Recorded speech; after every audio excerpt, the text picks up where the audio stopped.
عزت نے مومنین کو نظر کی حفاظت کرنے کی تلقین فرمائی ہے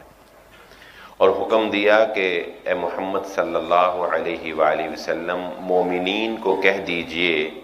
کہ یغضوا من ابصارہم، وہ اپنی نگاہوں کو جھکا کر رکھا کریں، وَيَحْفَظُوا فُرُوجَهُمْ، اور اپنی شرمگاہوں کی حفاظت کیا کریں۔ موجودہ دور کے پھیلے ہوئے فتنوں میں سے ایک بہت بڑا فتنہ یہ بھی ہے کہ آج کے اس دور میں جس قدر مشکل نظر کی حفاظت کرنا ہے اس سے پہلے کبھی نہیں تھا۔ ہمارے آباء و اجداد ان بہت سی بیماریوں اور ان بہت سے فتنوں سے محفوظ تھے جن کا آج ہمیں سامنا ہے، اور رسول اللہ صلی اللہ علیہ وآلہ وسلم کے ارشاد کے مطابق آپ نے فرمایا تھا خیر القرون قرنی ثم الذین یلونہم ثم الذین یلونہم، کہ میرا زمانہ سب سے بہترین وقت ہے، سب سے بہترین دور ہے، اس کے بعد آنے والا دور اس سے کچھ کمتر ہوگا، اور اس کے بعد آنے والا دور اس سے کچھ کمتر ہوگا، اور اس کے بعد ہر آنے والا دور پہلے آنے والے دور سے برا ہوگا، یہاں تک کہ پھر حضرت عیسیٰ علیہ السلام آئیں گے۔ یعنی ہر آنے والا وقت جو ہے وہ نئے نئے فتنوں کو جنم دیتا ہے، اور زندگی میں اسلام پر عمل کرنا اس طرح مشکل ہوتا چلا جاتا ہے، جس کی مثال رسول اللہ صلی اللہ علیہ وآلہ وسلم نے ایک انگارے کے ساتھ تشبیہ دے کر سمجھایا ہمیں کہ ایک وقت آئے گا جب اسلام کے اوپر مکمل کاربند رہنا اتنا ہی مشکل ہوگا جتنا کہ ہاتھ کے اوپر انگارے کو رکھنا، لیکن جو شخص ایسی مشکل میں جبکہ سائن بورڈوں کے اوپر تصاویر آویزاں ہوں گی، جب اس کے موبائل کے اوپر خوبصورت لڑکیوں کی تصاویر آ رہی ہوں گی، جب راہ چلتے ہوئے اسے بے پردہ خواتین نظر آ رہی ہوں گی، جب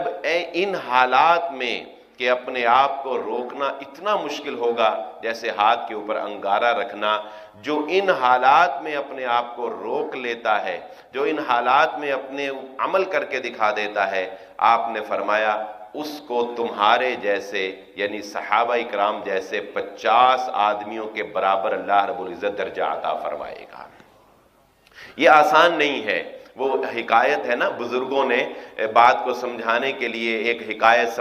سے بات سمجھائی ہے۔ وہ کہتے ہیں کہ ایک بزرگ تھا تو اس نے ایک بوڑھا ہو گیا، یہ ایسی بیماری ہے یہ اگر لگ جائے تو یہ بڑھاپے تک انسان کی جان نہیں چھوڑتی، تو بزرگوں نے حکایت لکھی سمجھانے کے لیے کہ ایک بوڑھا آدمی تھا تو اس نے ایک عورت کی تصویر رکھی اپنے سامنے اور وہ اس کے اوپر ہاتھ لگاتا تھا اور اپنی آنکھوں کے اوپر ایسے لگاتا، پھر وہ ہاتھ اپنی عورت کی تصویر پر لگاتا اور پھر اپنی آنکھوں پہ لگاتا۔ تو کسی نے اس سے پوچھا کہ یہ بابا جی یہ کیا کر رہے ہیں؟ تو اس نے کہا کہ سارا جسم تھک گیا اور بھر گیا ہے، یہ آنکھیں ہیں نہ یہ تھکتی ہیں نہ یہ بھرنے کا نام لیتی ہیں۔ میں ان کو کہہ رہا ہوں کہ شاید یہ اس طرح ہی بھر جائیں، شاید یہ اس طرح ہی باز آ جائیں۔ تو یہ نظر جو ہے یہ سب سے پہلے اٹھتی ہے، یہ ایک چنگاری ہے، یہ ایک آگ بھڑکانے کے لیے ایک نظر جو ہے وہ کافی ہے۔ اور جو شیاطین گانے بناتے ہیں اور جو اشعار غیر مہذب قسم کے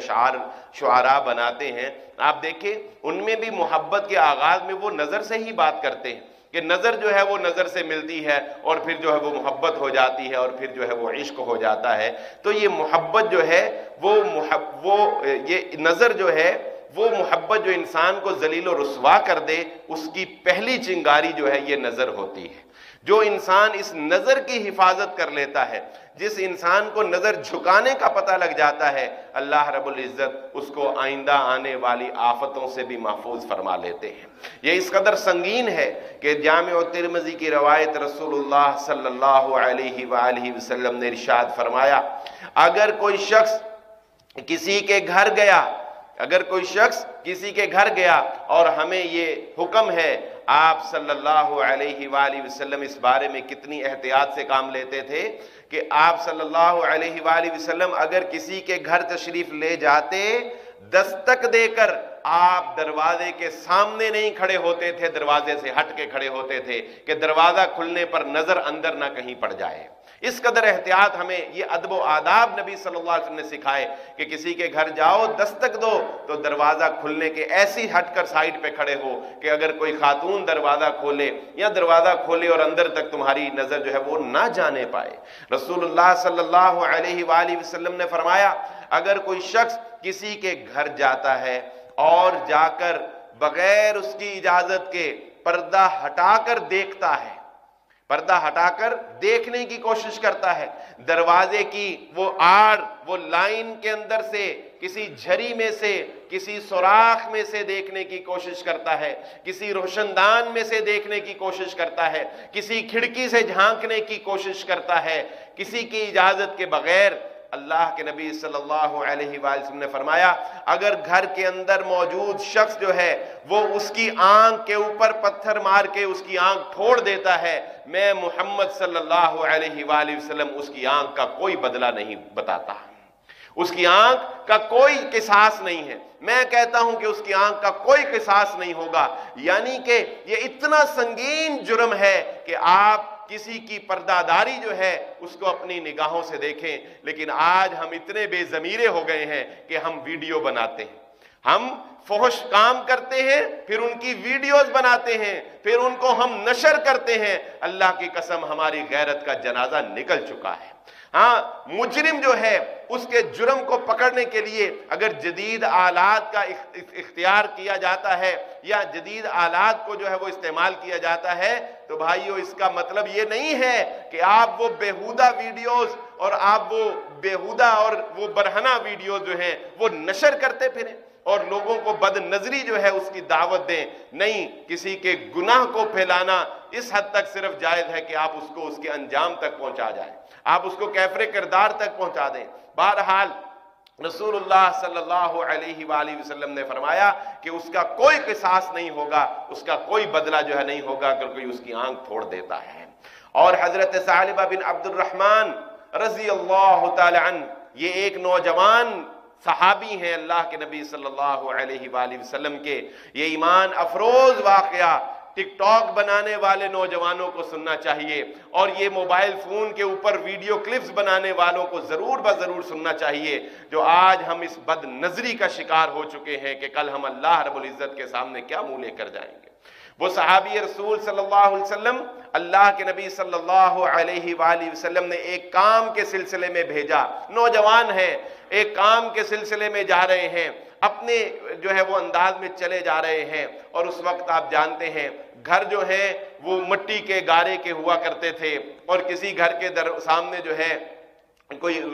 جو ہے وسائل نہ ہونے کی وجہ سے کپڑا ہی لٹکایا ہوا ہوتا تھا، کوئی لکڑی کا دروازہ یا کوئی کھجور کا دروازہ، شتیریوں کا دروازہ نہیں بھی بنا ہوتا تھا۔ تو وہ جا رہے ہیں اور جاتے جاتے جو ہے ایک گھر پر ان کی نظر پڑ رہی ہے اور اچانک ہوا آئی، گھر کے دروازے کے اوپر پردہ لٹکا ہوا تھا، وہ پردہ ذرا سا ہوا سے سرک گیا اور صحابی کی نظر اندر تک چلی گئی اور اندر جو ہے وہ ایک خاتون غسل کر رہی تھی، اس کی نظر جو ہے وہ اس کے اوپر پڑ گئی، فوراً جو ہے اور تھوڑی دیر اس کو جو ہے وہ شیطان نے ورگلا دیا، دیکھ لیا اس نے، لیکن جب شیطان کا حملہ ختم ہوا فوراً پلٹے ایمان کی طرف، ایمان لوٹ کر آیا اور اپنے آپ کو کوسنے لگے کہ یہ تم نے کیا کر لیا ہے، یہ تم سے کتنا بڑا جرم جو ہے وہ سرزد ہو گیا کہ محمد الرسول اللہ صلی اللہ علیہ وآلہ وسلم نے تمہیں اپنے ایک کام کے لیے بھیجا تھا اور تم نے یہ کتنا بڑا جرم جو ہے اس کا ارتکاب کر لیا، حالانکہ یہ کوئی دانستہ نہیں تھا، ایک غیر ارادی طور پر ایک کام ہو گیا اور اس کے لیے جو ہے وہ نظر پڑ گئی، لیکن کیا کیا کہ واپس نبی صلی اللہ علیہ وآلہ وسلم کے پاس جانے کا حوصلہ ہی نہیں ہوا کہ مجھ سے یہ گناہ ہو گیا، میں نبی کے دربار میں دوبارہ کس منہ کے ساتھ جاؤں گا۔ ایک جو ہے میدان جنگل کی طرف نکل گئے، اللہ کے نبی صلی اللہ علیہ وآلہ وسلم نے انتظار کیا، کہا دیکھا کہ ابھی تک واپس نہیں آئے ثعلبہ، حضرت سلمان اور عمر رضی اللہ تعالیٰ عنہ کو کہا جاؤ اس نوجوان کا پتہ تو کرو کہ وہ کہاں چلا گیا ہے۔ وہ ڈھونڈتے ہوئے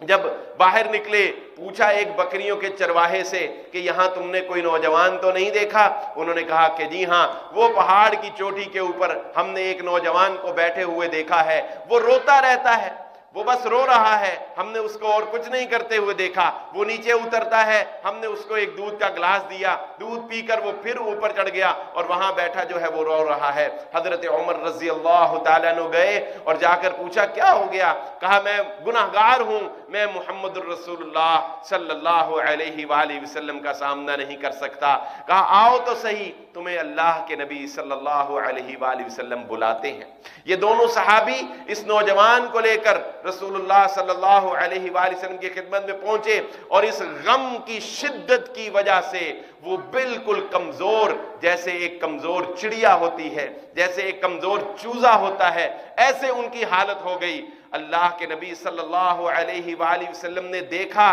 آپ کے چہرے کے اوپر بھی غمگینی چھا گئی، ان کا سر جو ہے اللہ کے نبی صلی اللہ علیہ وسلم نے اپنی ران مبارک کے اوپر رکھا۔ تو جانتے ہیں اس صحابی کے دل کے اندر گناہ کا احساس کتنا تھا۔ آج کہ ہمارے دلوں سے گناہ کا احساس جاتا رہا، ہمارے دلوں سے گناہ کی جو خباثت تھی وہ جاتی رہی، ہمیں احساس ہی نہ رہا کہ گناہ جو ہے وہ کیا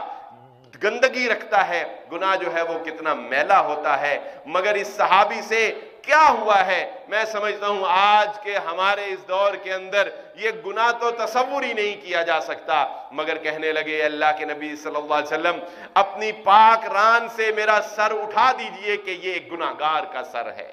مجھ سے گناہ ہو گیا ہے۔ اللہ کے نبی صلی اللہ علیہ وآلہ وسلم نے پوچھا ثعلبہ کیا چاہتے ہو؟ کہا اللہ کے نبی صلی اللہ علیہ وآلہ وسلم اللہ سے بخشش چاہتا ہوں، معافی چاہتا ہوں، اللہ مجھے معاف فرما دے۔ فرمایا رسول اللہ صلی اللہ علیہ وآلہ وسلم نے اے نوجوان خوش ہو جا، اللہ رب العزت نے تجھے معاف کر دیا ہے،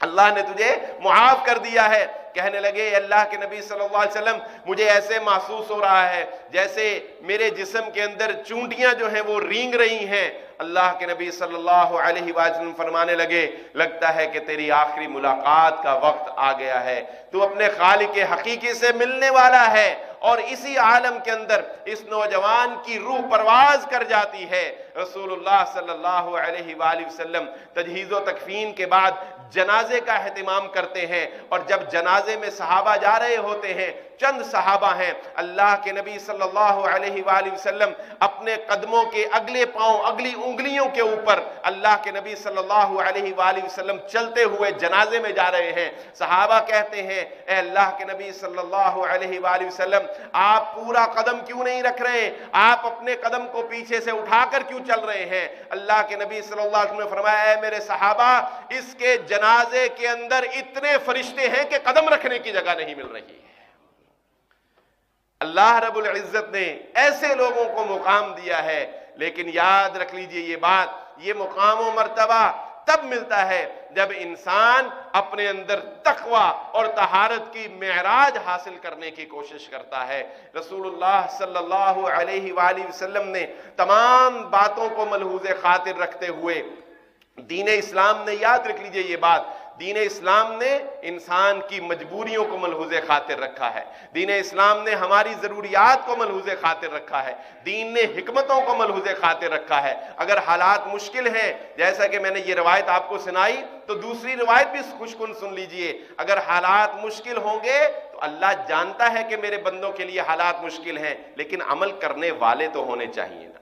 عمل کرنے کی نیت ہونی چاہیے، نیت حفاظت کی ہونی چاہیے، نیت درست ہونی چاہیے، کوشش نیت کے مطابق ہونی چاہیے، خود کو بے لگام نہیں کر دینا چاہیے۔ اگر کوشش نیت صالحہ کے ساتھ ہوگی اور اس پر عمل کی کوشش ہوگی،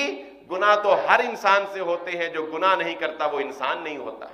وہ فرشتے ہوتے ہیں جن سے گناہ نہیں ہوتے، لیکن انسان کا کام یہ ہے گناہ کرے، گرتا ہے تو کھڑا ہو جاتا ہے، خطا کرتا ہے تو معافی مانگ لیتا ہے، اگر غلطی ہوتی ہے تو جھک جاتا ہے۔ چنانچہ رسول اللہ صلی اللہ علیہ وآلہ وسلم نے فرمایا ایک وقت وہ بھی آئے گا جب دین پر عمل کرنا انتہائی مشکل ہوگا، لیکن اگر اس وقت کوئی شخص دین کے 10ویں حصے کے اوپر بھی عمل کر لے گا تو اللہ رب العزت اس کی نجات کے لیے اسی کو کافی سمجھ لے گا۔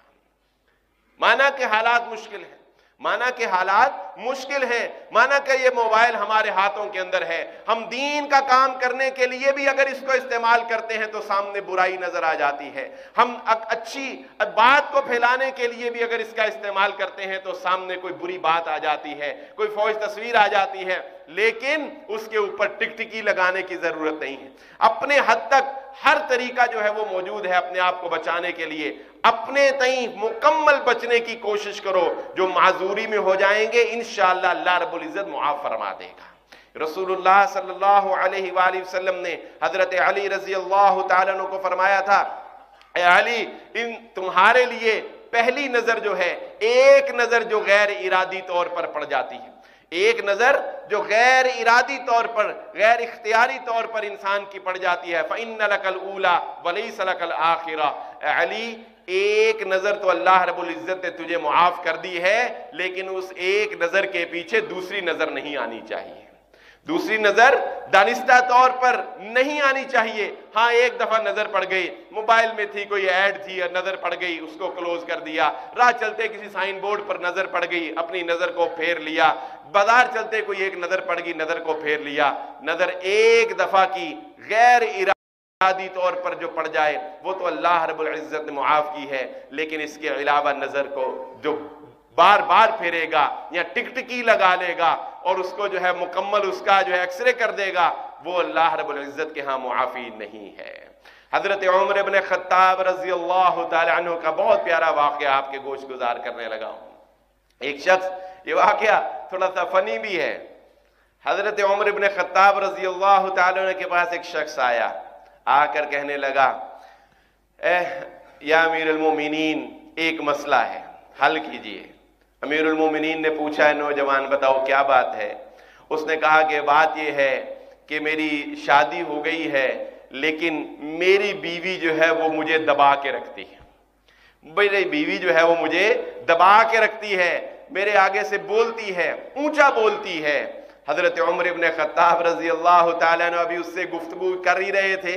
ابھی اس سے گفتگو جاری تھی، تو اندر سے حضرت عمر کی زوجہ کی اونچی آواز آ گئی،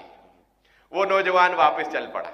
حضرت عمر نے پوچھا بھئی کیا ہوا؟ کہنے لگا جی جو سوال کیا تھا اس کا جواب مجھے مل گیا ہے، جب امیر المومنین کا عمر کا یہ حال ہے تو ملنا چیز کی کیا بات ہے؟ جب آپ کی بیوی جو ہے وہ آپ کو دبا کے رکھے ہوئے ہے، اس آواز سے میں نے اندازہ لگا لیا ہے، تو میں نے کہا اب یہاں پہ سوال کرنا ہی فضول ہے، گھر گھر کا یہی حال ہے، کوا ہر جگہ ہی کالا ہی ہوتا ہے، تو لہذا میں نے کہا کہ اب چلو واپس ہی چلتے ہیں۔ تو حضرت عمر رضی اللہ تعالیٰ نے پھر اس کو بلایا اور اس کو بلا کر کہا کہ دیکھو اگر یہ مجھ پر روب ڈالتی ہے، اگر یہ کوئی تھوڑا سا میرے ساتھ ایسے بولتی ہے تو دیکھو یہ میرے بچوں کی ماں ہے، اس نے وہ تکلیف برداشت کی ہے، اس نے میرے بچوں کو دودھ پلایا ہے، یہ میرے کپڑے دھوتی ہے، یہ میرے لیے کھانا بناتی ہے۔ اور جو آخری بات حضرت عمر رضی اللہ تعالیٰ عنہ نے ارشاد فرمائی، کہا یہ وہ عورت ہے کہ جس کی وجہ سے عمر کی آنکھ نے کبھی کسی اور عورت کی طرف دیکھنا گوارا نہیں کیا ہے، یہ میری بیوی ہے جس کی وجہ سے میری نظریں جھک جاتی ہیں، جس نے مجھے سکون دے رکھا ہے۔ چنانچہ رسول اللہ صلی اللہ علیہ وآلہ وسلم نے ارشاد فرمایا کہ اگر کوئی شخص کسی فتنے کے اندر مبتلا ہونے کا اس کو خدشہ ہے، جوانی تک پہنچ گیا ہے، یا معاشر الشباب من استطاع منکم الباءۃ فلیتزوج، اسے چاہیے کہ وہ نکاح کر لے، یہ نکاح اس کی نظر کی حفاظت بھی کرے گا اور اس کی شرمگاہ کی حفاظت بھی کرے گا۔ یہ نکاح جو ہے یہ حفاظت کرنے والا ہے، اسی لیے تو شریعت یہ کہتی ہے کہ اگر کوئی شادی شدہ ہونے کے باوجود اس کے گھر کے اندر عورت موجود تھی، بیوی موجود تھی، لیکن شادی شدہ ہونے کے باوجود اگر اس نے پھر کسی عورت کے ساتھ زنا کیا ہے تو اس کی سزا 100 کوڑے نہیں بلکہ اس کی سزا سنسار کر دینا ہے۔ الزانیۃ والزانی فجلدوا کل واحد منہما 100 جلدہ، یہ سورہ نور کی جو پہلی آیت یہ اس کے لیے ہے جو غیر شادی شدہ کموارہ زنا کرتا ہے۔ جو شادی شدہ زنا کرتا ہے اس کو رسول اللہ صلی اللہ علیہ وآلہ وسلم نے رجم کی سزا دی ہے، اور یہ سزا صرف دین اسلام کے اندر نہیں ہے سامعین، یاد رکھیے یہ سزا اسلام سے پہلے بھی تھی، اللہ کے نبی صلی اللہ علیہ وآلہ وسلم نے اس کو برقرار رکھا ہے۔ اہل کتاب کے اندر بھی شادی شدہ زانی کی سزا یہی تھی۔ تو یہ نکاح جو ہے یہ انسان کی نظر کی حفاظت کے لیے ہے، لیکن یاد رکھ لیجئے یہ بات کہ جو انسان اس نیت کے خالص ہو کر یہ کام کرتا ہے، اللہ رب العزت اس کی غیبی مدد فرماتے ہیں۔ اللہ رب العزت اس کی غیبی مدد فرماتے ہیں۔ کیسے؟ رسول اللہ صلی اللہ علیہ وآلہ وسلم نے ارشاد فرمایا کہ جو نوجوان پاک دامنی اختیار کرنے کے لیے، تقوی اختیار کرنے کے لیے، اپنی نظر کی حفاظت کے لیے، اپنی شرمگاہ کی حفاظت کرنے کے لیے نکاح کرتا ہے، اس کے نکاح کرنے میں اللہ رب العزت اس کی مدد فرماتے ہیں۔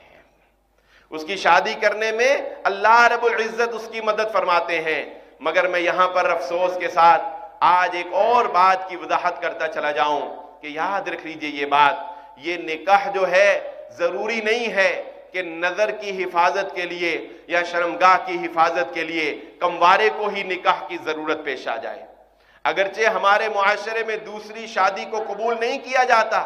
اگرچہ ہمارے معاشرے میں دوسری شادی کے اوپر پھبتیاں کسی جاتی ہیں، مگر یاد رکھیے بسا اوقات مرد بھی اس بات کو جانتے ہیں، عورتیں بھی جانتی ہیں، بسا اوقات پاک دامنی اختیار کرنے کے لیے مرد کو ایک اور نکاح کی ضرورت ہوتی ہے،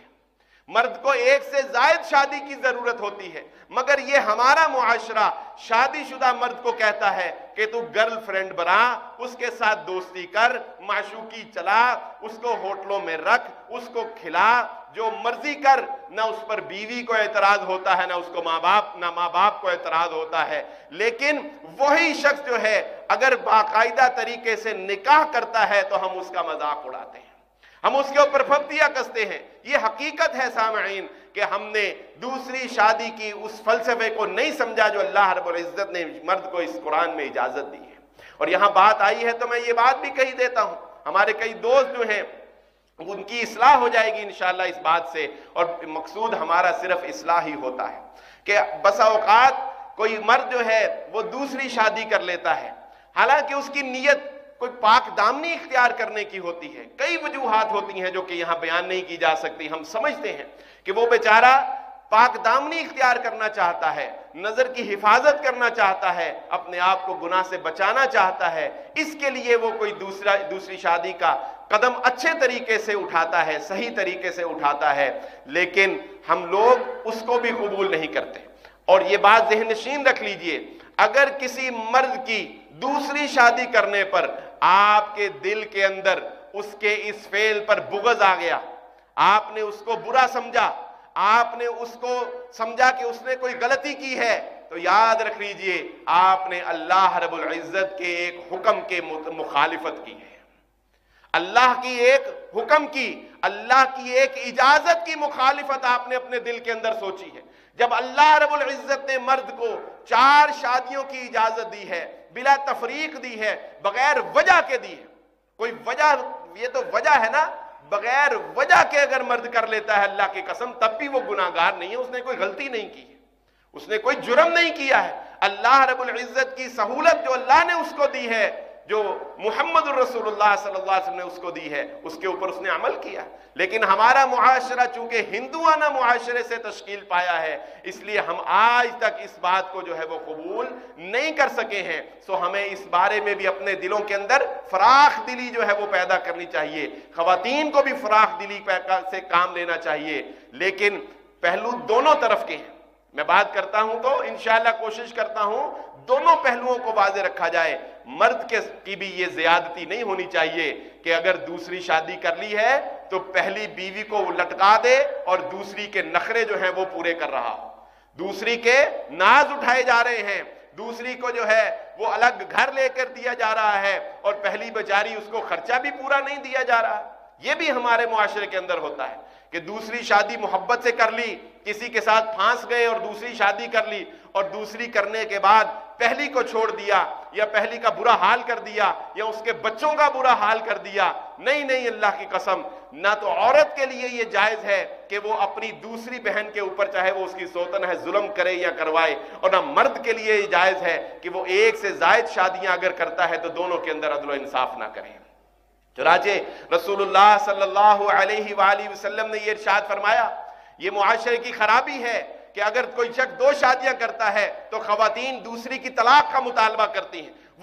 وہ خواتین سنیں کہ انہوں نے اللہ کے نبی صلی اللہ علیہ وآلہ وسلم کے حکم کی نافرمانی کی ہے، کیونکہ رسول اللہ صلی اللہ علیہ وآلہ وسلم نے فرمایا کسی عورت کے لیے یہ جائز نہیں ہے کہ وہ اپنی بہن اپنی دوسری عورت کی طلاق کا مطالبہ کرے.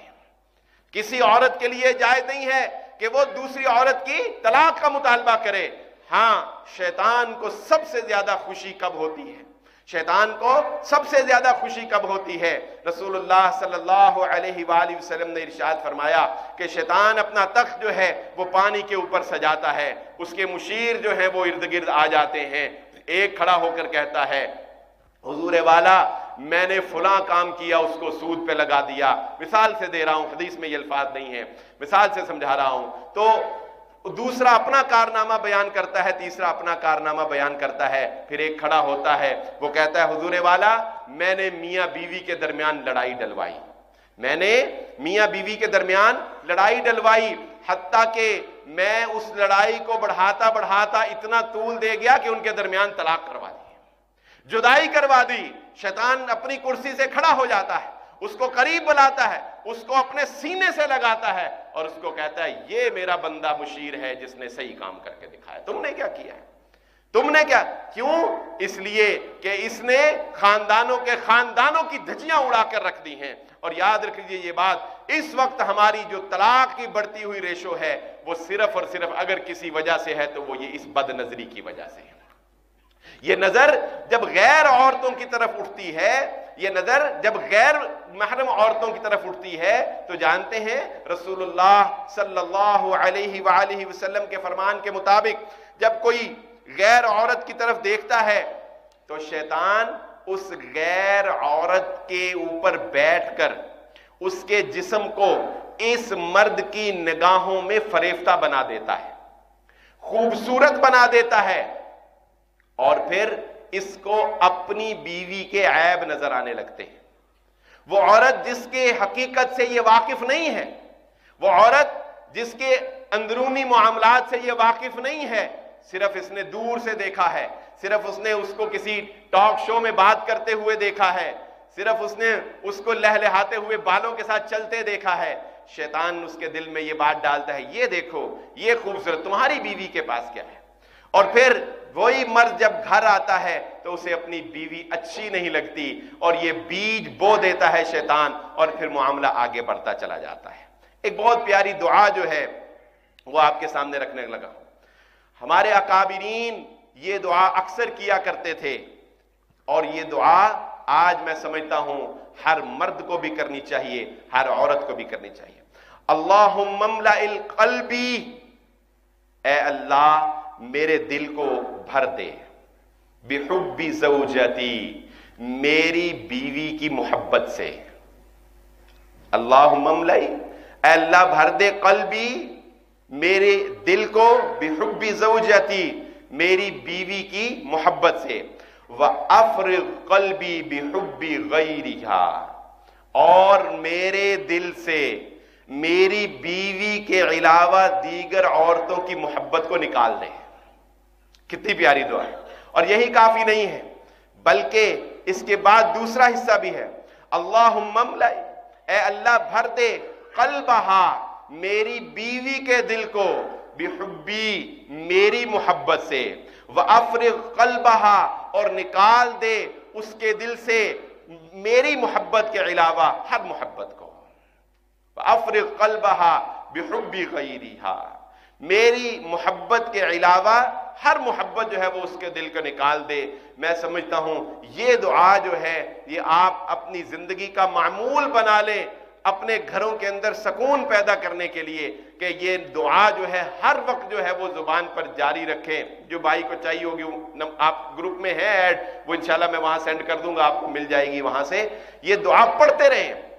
ہر وقت پڑھتے رہیں. اور اللہم الف بین قلوبنا واصلح ذات بیننا, یہ دعا بھی میاں بیوی کی محبت کے لیے ضرور لازماً جو ہے وہ پڑھا کریں. اور یہی کافی نہیں ہے سامعین, بعض مفسرین اس آیت جو میں نے سورۃ النور کی آیت آج آپ کے سامنے پڑھی ہے, بعض مفسرین اس کی تشریح میں جانتے ہیں پتہ کیا بات لکھتے ہیں؟ وہ کہتے ہیں کہ یہ معاملہ محافل اور گھر کے اندرونی معاملات کا ہے, کہ جو اللہ رب العزت نے کہا نا کہ اپنی نظر کو جھکا کے رکھو, اپنی نظر کو جھکا کے رکھو. وہ کہتے ہیں جب انسان باہر نکلتا ہے اس وقت تو اس نے نظر کو سامنے رکھ کر چلنا ہے. ہاں کوئی غلط چیز آئے گی تو نظر جو ہے وہ پھیر لے گا یا جھکا لے گا. وہ کہتے ہیں اصل حق یہ ہے کہ انسان جب اپنے گھر کی چار دیواری میں ہو تو جوائنٹ فیملی سسٹم میں جو غیر محرم ہوتے ہیں ان سے بھی نظروں کو جھکا لیا جائے, ان سے بھی نظروں کو. بھائی ہمارے ہاں جوائنٹ فیملی سسٹم ہے نا, دیور سے پردہ ہے نا, بہنوئی سے پردہ ہے نا, تو یہ سارے رشتے جن سے پردہ ہے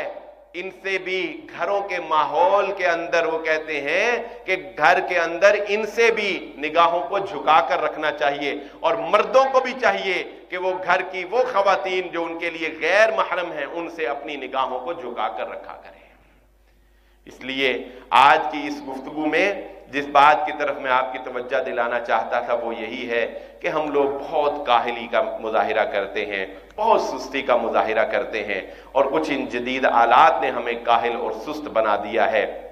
اپنی زندگی کے اندر رسول اللہ صلی اللہ علیہ وآلہ وسلم نے ارشاد فرمایا, جس نے کسی عورت کو دیکھ کر اپنی نظر کو پھیر لیا اس نے ایمان کی حلاوت کو پا لیا, اس نے ایمان کی حلاوت کو پا لی. اسے مزہ آ جائے گا ایمان کا, اسے پتہ چل جائے گا کہ اللہ رب العزت کی اطاعت اور اللہ رب العزت کی فرما برداری میں کیا لطف جو ہے وہ اللہ رب العزت نے رکھا ہے. تو اللہ رب العزت سے دعا ہے اللہ مجھے اور آپ کو جو کہا اور جو سنا اس کو سمجھنے کی اور عمل کرنے کی توفیق عطا فرمائے.